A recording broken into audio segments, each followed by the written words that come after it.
Guys, tutulungan ko kayo kung paano na-reach kaagad yung 5K followers at 60 minutes views. Unang step punta tayo sa mga malaking creator o big creator na tinatawag tulad ni Ka-Flowers in Japan. Search lang natin guys, tapos tingnan natin yung 600K followers niya. Click lang natin guys. Punta tayo sa Reels.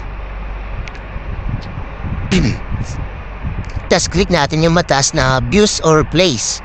Tapos click natin yung biniliwgan kong kulay pula.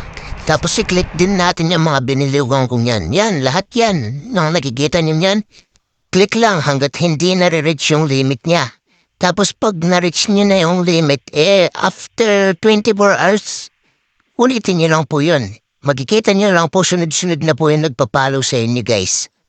So 60 minutes views naman po ganito lang po yung ginawa ko. Nag-search lang po ako ng mga tulad po ng mga ganito. Gorillas funniest video. Tapos talagyan ko lang po sila ng mga text o voice over ko po, ganyan. Makikita niyo po yan, mga gustong-gusto po ng mga tao yan Example po yung ginawa ko nilagyan ko lang ng text na ganito, yung wala ka ng pera pero matagal pa yung sahod.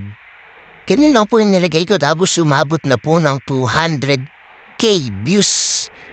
Mga videos kong yun. Bali 3 po, 4 yung ginawa kong ganyan. Yan po 25K pa lang po yan kasi ilang araw pa lang po kasi yan Tapos pag nakumpleto niyo na yung requirements ni Meta, tapos na-open na yung in-stream ads nyo, i-delete nyo na po yung mga bidyong yun para ma-monetize na kayo ni Meta.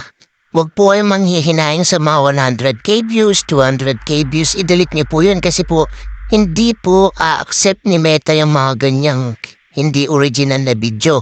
Ginawa lang po natin yun para ma-open yung 60 minutes views nyo na kinakailangan ni Meta. At panoorin nyo po ito.